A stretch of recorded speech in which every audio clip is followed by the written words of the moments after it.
Welcome, viewers and listeners, to CHP Talks. I'm here this week with Dr. Margaret Cottle, and I'm going to give you a little bit of an introduction, but first I want to welcome you to the show, Margaret. Thank you very much for having me, Rod. Yeah, and so last week we discussed with Larry Worthen some of the aspects around conscience and doctors' consciences. Margaret is on the same page and has some information. She is a palliative care physician. She works in the greater Vancouver, BC area, works in home hospice programs, and she is a clinical assistant professor at the University of BC in the Division of Palliative Care in the Faculty of Medicine. Dr. Cottle speaks internationally about end-of-life issues, palliative care, and she has addressed members of the Canadian Parliament in 2006 and 2017. She completed her training in dignity therapy with Dr. Harvey Max Chachanoff in 2012 and has a special interest and expertise in dignity-conserving care, something we all need. Dr. Cottle and her husband, Dr. Robin Cottle, an ophthalmologist, have Kara, a black Labrador retriever, who often accompanies both the doctors in their clinical work. The Cottles' 2 grown children and their lovely spouses have blessed them with 5 wonderful grandchildren. Dr. Cottle is also a calligrapher and a watercolor artist, and she shares her work on her own website at www.mmcdesigns.co. And so, Margaret, again, thank you for joining us today. I know you have a busy life there, a lot going on aside from your duties as a palliative care physician. So why don't you just introduce the things that you're passionate about right now? Thank you very much for highlighting the campaign, No Options, No Choice. I think many of us who work in palliative care thought that MAiD, and I'm going to call it actually medical termination, because that's what the Dutch do. They call lethal injection medical termination. Medical aid in dying is really a euphemism that our government brought forth, and the people who are in favor of this brought forward to cover up what's actually happening, that we are really taking the life of another member of our human family. So people don't seem to always understand that when I'm speaking to them. So I've started using the Dutch term medical termination, not in any way trying to be officious or disrespectful to others who disagree with me, but just to be sure that we have the language correct. So when medical termination became law here in Canada back in 2016, many of us who work in palliative care were very concerned, because we know that when people are at the end of life or have a serious illness, that they're very vulnerable. They are vulnerable to suggestion of, well, maybe your life isn't worth living. They're already wondering that themselves. And what we've seen is that those fears have really come true. The mainstream media have not done a good job of publicizing the difficulties. They've made medical termination seem romantic and even highly spiritual. And this has been very concerning for those of us who work in palliative care. We've seen people who have not had access to our services, and because of that, they have chosen to follow that route. And we've seen other people who could have been well treated and well cared for with our services be afraid to have us invited in because of this confusion that medical termination is part of palliative care, which it is not. So I have no joy whatsoever in saying I told you so, but we did. Yeah. And the government is making this even worse. Coming up in March of 2023, we've already lost the reflection period. So technically you could have a diagnosis in the morning and be dead in the afternoon if you had a reasonably foreseeable death.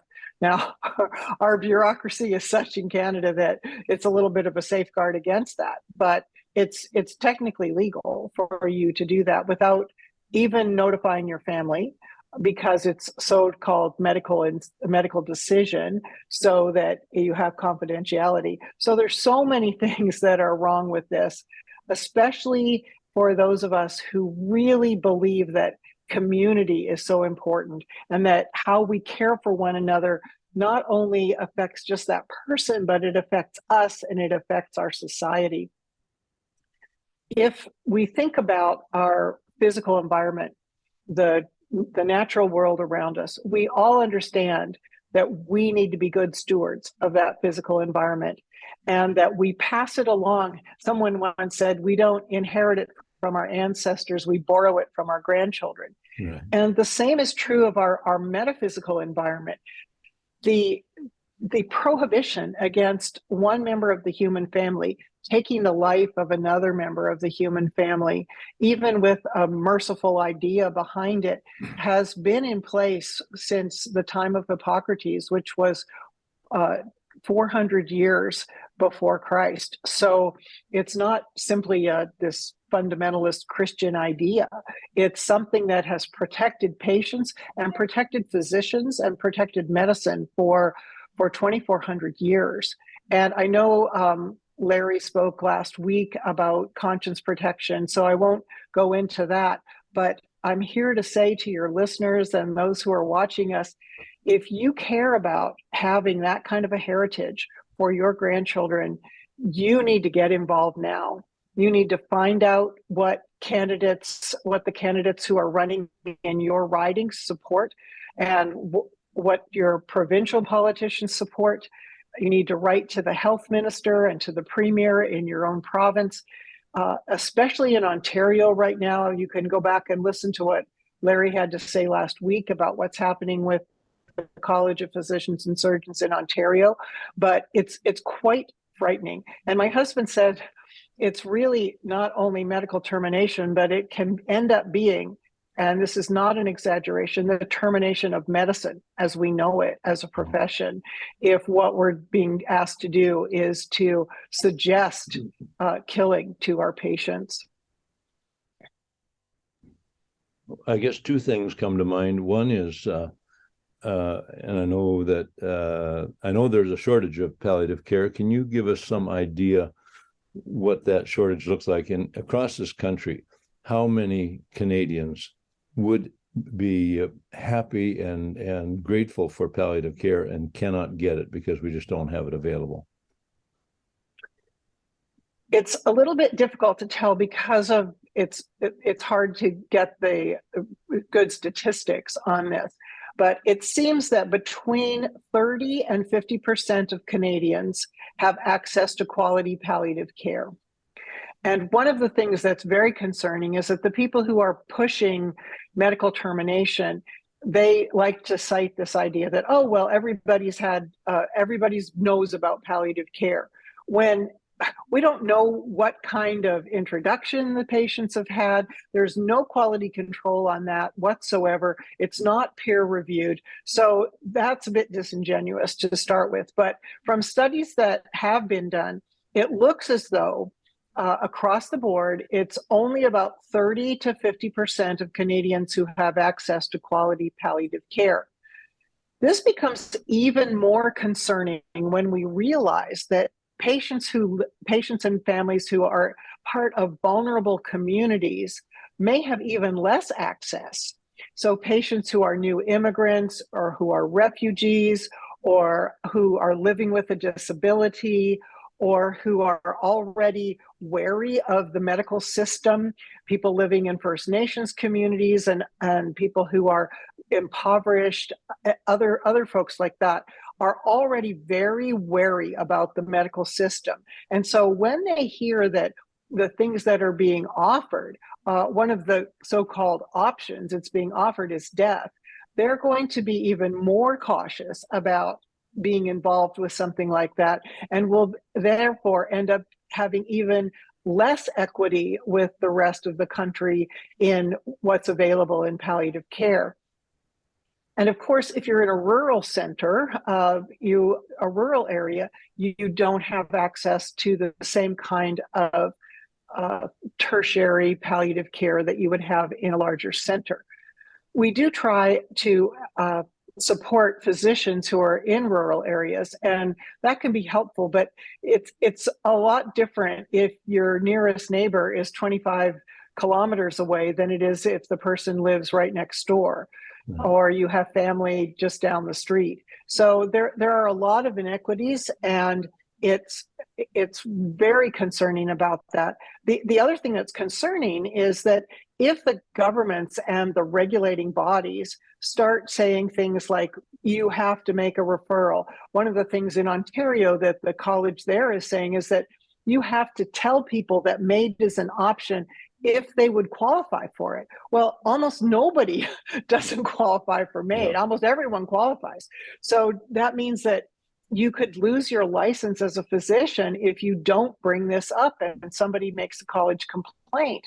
So people who are Hippocratic physicians are going to just stop practicing palliative care. Not that other physicians are going to be immune. My husband's an ophthalmologist, and he's just waiting for the first person when he says, well, I'm sorry, your macular degeneration is getting progressively worse, and you probably aren't going to be able to live independently. He's just waiting for that person to say, well, you need to refer me for MAiD because I don't want to go into a nursing home. So it's going to be across the board. It already is. And people who are in favor of this as a response to suffering are already pushing this. So we need to get off our hands and work at this. Jackie Pullinger, who works very hard with folks in Hong Kong and among the least of these, one of the things she says is we tend to have soft feet. And we tend to have soft feet and hard hearts. And what we need to have is hard feet to go where we need to go and soft hearts. Right. And I think that's so true about these issues, that we're afraid that we're going to say the wrong thing. But one of the care conferences that I've spoken at before has as its motto, 90% of caring is just showing up. Right. And that is so important. We can be so creative. It can be a bowl of soup. It can be holding someone's hand. It can be reading their sacred texts to them. It can be just being with them so that the caregivers can get out for a little while. There are so many ways that we can help one another. And when we do that, when we're creative, then we are showing that extravagant kind of caring. There's a palliative care physician in the UK by the name of Dr. Sheila Cassidy, and she has this image that I think is just brilliant. She talks about Mary, Martha's sister, who, when she poured the precious spikenard over Jesus' feet, that the aroma of it was so extravagant, and the aroma of it went up as this witness to everyone around that he was worth it. And that when we do that for people who only have a few weeks to live, or people who other folks in our society might think are disposable, that's that extravagant caring, that's that aroma of precious spikenard, and it lifts up the person, it lifts up Jesus, and that's what we need to have, that kind of vision for making it a bigger adventure to care for people than to just acquiesce to their desire to die. Yeah, absolutely.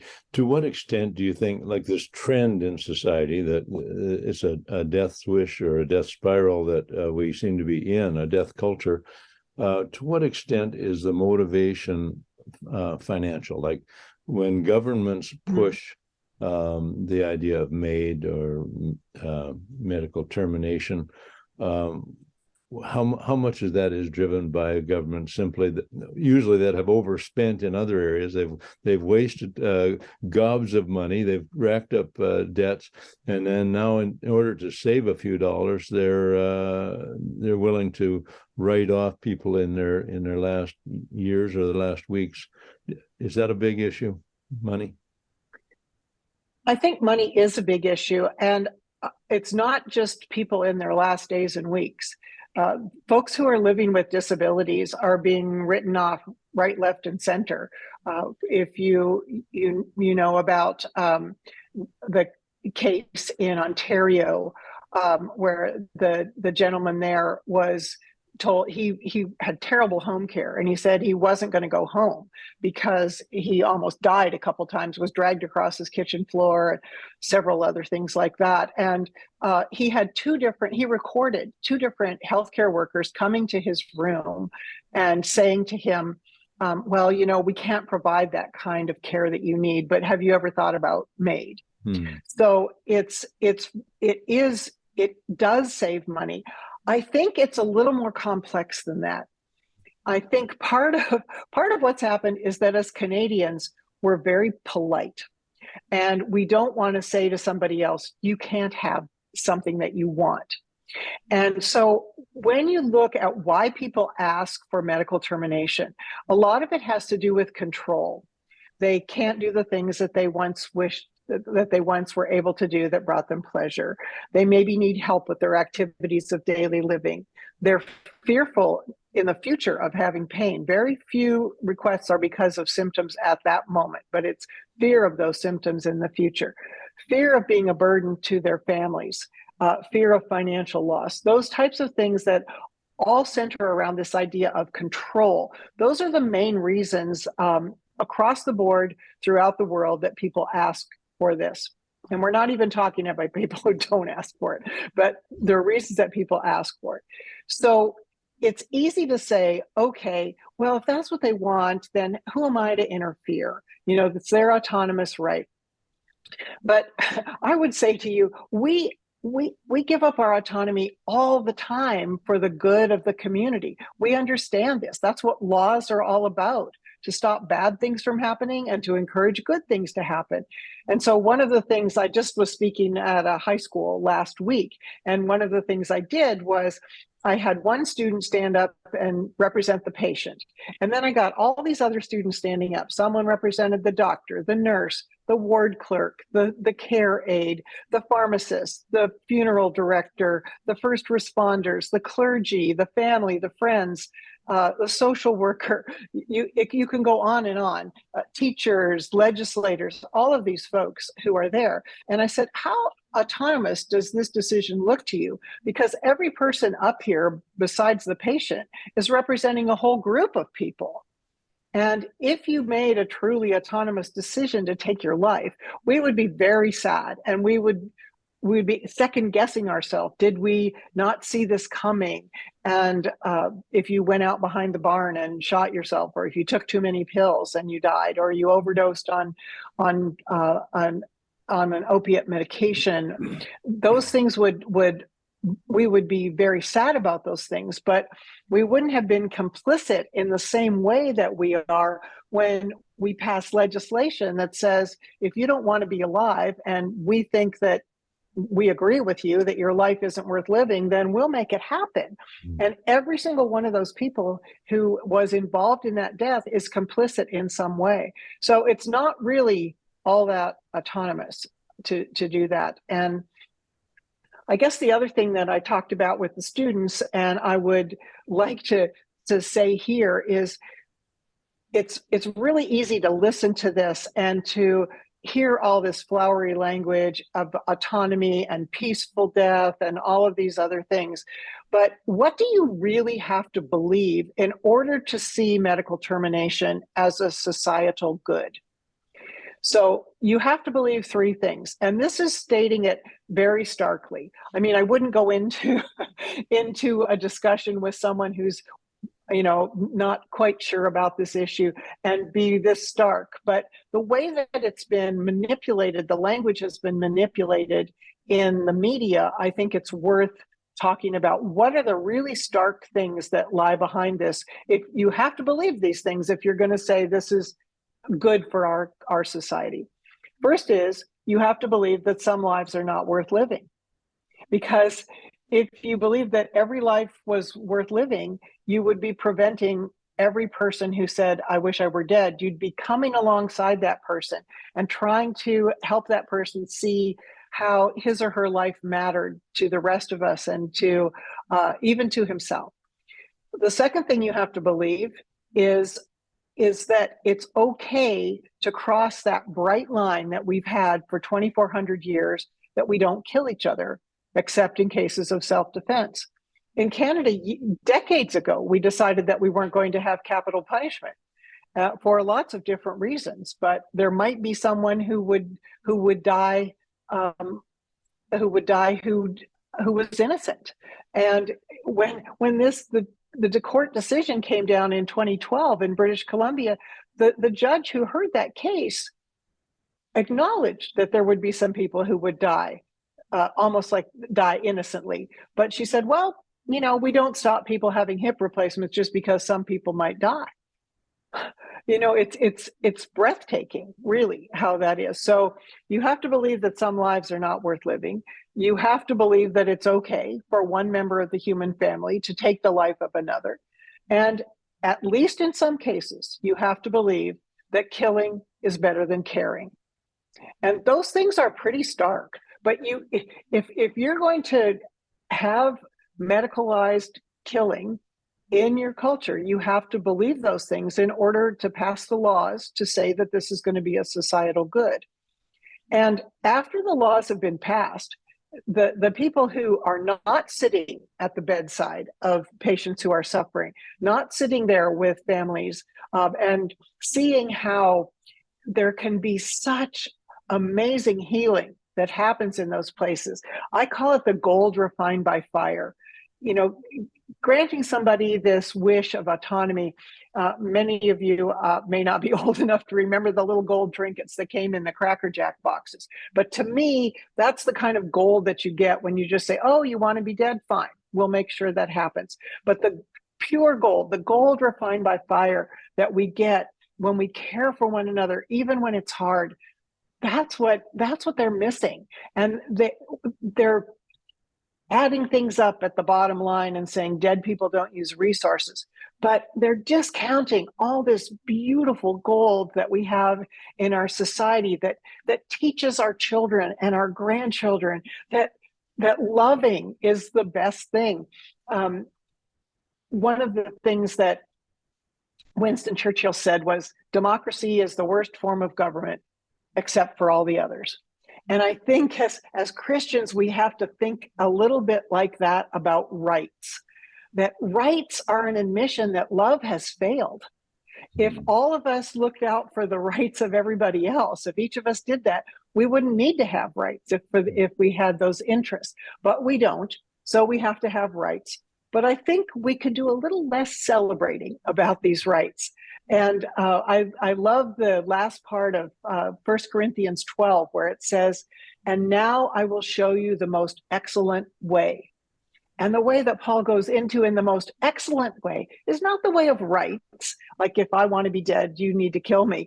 It's the way of love. I'm feeling like I'm not dignified. I'm feeling unloved. I'm feeling unlovable.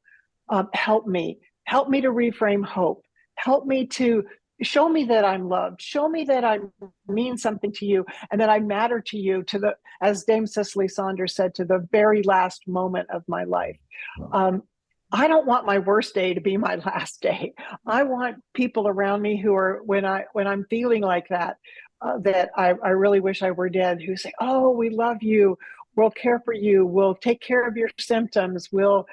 You mean so much to us. We want every moment that we have with you. And that doesn't mean that you hang on and do all sorts of treatment that tends to be very stressful and not effective.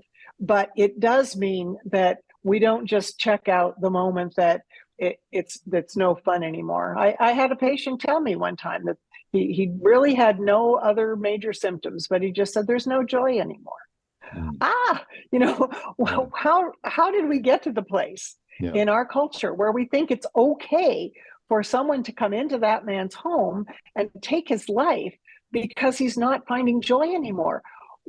Where's our creativity? Where's our imagination that says, well, how can we help you find joy? How can we help you find hope? this is what it really means to be a human being. And we're losing that. We become cardboard and plastic when we do that, and not genuine.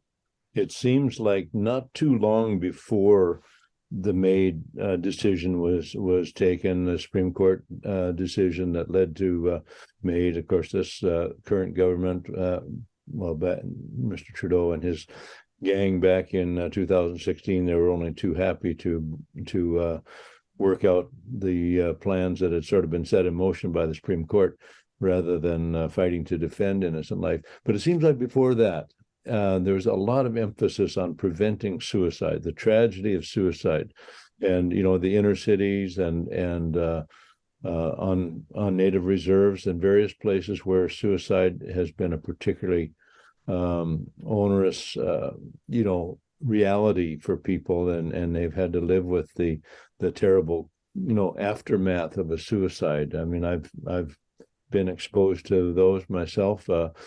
Whether it's someone has shot themselves, hanged themselves, or whatever, various ways that takes place. But it's such a crushing blow to a community, to a family. Mm-hmm. And there was a lot of talk about that. And this seems so contrary that the government would now assist in suicide. Yeah, it may be a little more pleasant with a pill or an injection than with a bullet or railroad tracks or whatever, but the result is the same. It's the termination of a life that where someone still has something to contribute, still has some joy. And so what you mentioned about finding joy again, I think that was maybe they didn't understand it, but governments of the day, even 10 years ago, 20 years ago, were wanting to find ways to encourage those who were having those feelings. There's those famous movie scenes, someone standing on the ledge of a tall building, and there's crowds of people trying to talk them out of it. There's people trying to persuade them not to jump, right? And so has that are we living with a contradiction in terms, or have governments stopped caring about those who want to kill themselves? I think it's a very valid point. In fact, the majority of the folks who are part of the disability community would say that our government and our society have a double standard of suicide prevention. In fact, Amy Hasbrouck, who is the head of Toujours Vivant here in Canada, which is part of the Not Dead Yet movement, she has a visual impairment, so she couldn't draw it herself, but she had her sister-in-law draw a cartoon, and it shows this building, and over the top of it, it says Suicide Prevention Clinic, and there's stairs up to that, and then there's a wheelchair ramp up to the side, and it says assisted suicide over the door on the side. So I think that's very true. It's interesting that you should mention the First Nations communities. I was part of a discussion before the law was enacted with a small group of people, actually only about 20 of us, for 2 hours with Minister Jody Wilson-Raybould. And she is, as you know, part of First Nation, and she really understood the dangers that were involved. And she went against her own government in putting the brakes on the original legislation. Now, sadly, a lot of her concerns were put in the preamble, but I think she used a lot of her political capital to slow things down as much as she did. But she understood with her heritage the terrible legacy that we do have when we abet a suicide.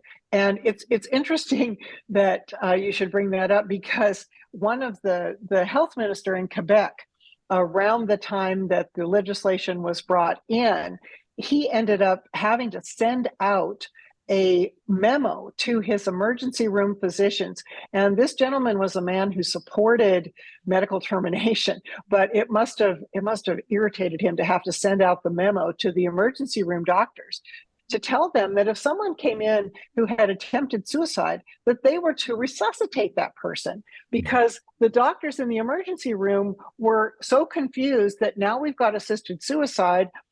This person seems to have chosen that. You know, what do I do now? Do I have permission to resuscitate?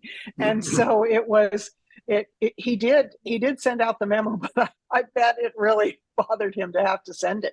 But isn't that a sad commentary on our society when we do that? When we see that? Yeah, it's a difficult situation, and there isn't a way around that. You have to acknowledge that we are saying that there are some lives that are not worth living. Otherwise, we'd be preventing the outcome of someone taking his own life or asking another person to take his or her own life. Yeah, that's right. So, Margaret, you've been involved with this campaign, a public service campaign called No Options, No Choice. And the website for that is nooptionsnochoice.com. And can you tell us a bit about that campaign? What are your goals? I know you are a contributor to that campaign. You're working with others, and Larry mentioned it in our interview last week. What are you hoping to accomplish? How can people help? Obviously, they need to go to the website, nooptionsnochoice.com. But what's the goal there? I think the goal is really education, to be honest, because the mainstream media have done such a dismal job of showing what really is happening with medical termination. So the campaign is really very elegant. There are 3 different people who share their stories, only about 6 minutes or so per story. They were recorded professionally with a great team. They're beautifully done, and you can go and you can choose to just have a little short version, or you can listen to all 6 minutes. There's Tracy, who's living with a disability. She's very articulate about how when she was 18, if she'd had to go into a nursing home, she might have chosen to have medical termination instead. And the only way she got to go to high school was if she could not have to go to the bathroom the whole day, because nobody would take her to the bathroom. So she had no accommodation. The only accommodation, she said, was that they would turn the desk around because the chair was attached to it, and she brought her own chair with her. So that's one person. The other one is another one is, and I'm sorry, I forget the names of the other 2, but the other one of them is a woman who had a cancer diagnosis, and she talked about what the different phases that she went through with her treatment and how she might have been tempted if she hadn't had the support she did. And the third one is a young man who is living with a mental illness. So all of these 3 scenarios are the 3 of the really important things that we need to be thinking about as a country. Are we going to abet suicide and encourage people to do this? And especially with the mental illness being the sole reason that a person can request this coming up, and the person can be dead within 90 days, if even sooner, if the person seems to have a really terrible suffering according to the physician. But it can take up to 18 months to 2 years for a specialist psychiatric treatment. So what does that say about us as a people if we're willing to provide death as an answer, quote unquote, answer to suffering in 90 days, but we're making people wait 6 months, 18 months, 2 years for specialized psychiatric care?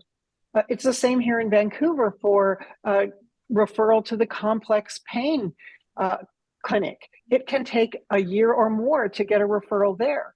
And people would say, oh, well, you need to,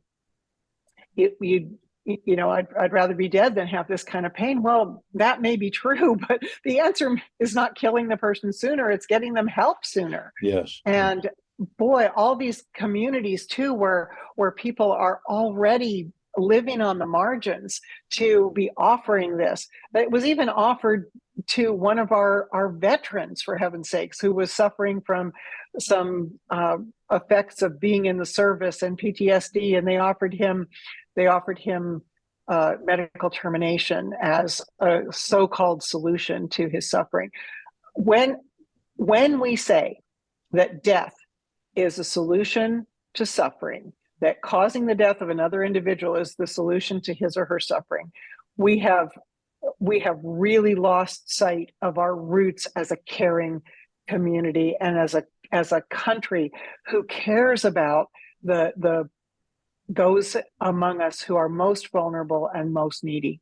Yeah.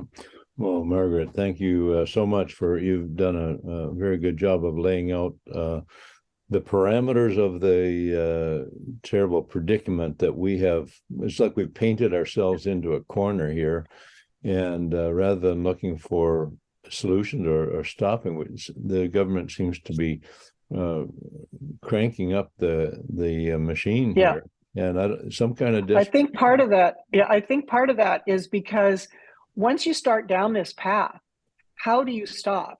I remember when the court decision was handed down, I did 14 media interviews in 24 hours. And I already people were saying, oh, well, we're not going to just have it for these. We were sold this bill of goods that it was only for these really tough cases. And within the first 3 hours of the court decision coming down, it was like, oh, well, we can't just do that. How can you quantify suffering and all of these things? So that was always the idea behind it. So I hope people will understand that. I can't remember who said it, maybe Edmund Burke, I think, who said the only thing that it needs for evil to triumph is for good people to do nothing. And that is so true in this case. And the no options, no choice will help you have some guidance as to how to do that. It tells you how to contact your legislators. It gives you letters that you can adapt. It gives you the information. And probably there'll be something in one of those videos that will just catch your imagination. And you can use that to embellish your letter or talk about your own personal situation or what's going on with the friend's family, that kind of thing. Tell the stories. Those who have perished in this terrible way can't tell their stories. We need to tell the stories for them. We need to speak to the legislators. And before I spoke to the media that day, I spoke with a lawyer friend of mine who said, he said, you can't just say this is a terrible decision because then they're just going to write us off and nobody will ask us our opinion. And I said, well, what am I supposed to say? And he said, well, say we have to have the very best safeguards in all the world. And I said, I've just been saying for the last 10 years that safeguards don't work. And he said to me, Margaret, we know that if this decision happens the way we think it's going to happen, people are going to die. Let's make sure that as few of them as possible do that. And so I think we're at the place right now where that's what we need to do. Get on that website, write to people, donate money to causes that will stand up for people who are vulnerable. Make your voice heard. Go to your neighbors. Even if all you do is organize something in your own little community or your own church family that helps people who are in these kind of situations, or you do it on your own. You whip up a big batch of soup, or you go over and rake somebody's leaves. All of these things make a difference in how people experience their difficulties. And we can make a difference in this. You can do this, but we need everybody to be involved, everybody to take a stand and be creative, and let everybody know that each member of the human family is important and infinitely precious to us and matters to us to the very last moment of their natural life. Absolutely. Thank you so much. So folks, don't forget to go to nooptionsnochoice.com. And Margaret, Dr. Margaret Cottle, thank you very much for joining us today. You've been a source of inspiration and understanding for us to help us grapple with some of these things that, we don't, they're not our everyday battles. We all have our own battles in various ways, struggles, with work, employment, housing, various things, health, but we need to be paying attention to the suffering of those around us. They are valuable members of the human race, just like us, and made in the image of God, and we have a duty and a privilege of being involved in the lives of those who are facing these challenges. So thank you for your work as a palliative care physician, and thank you for your work as an advocate for Christian godly compassion in our society. So thank you so much. God bless you. You're quite welcome. Thanks for having me.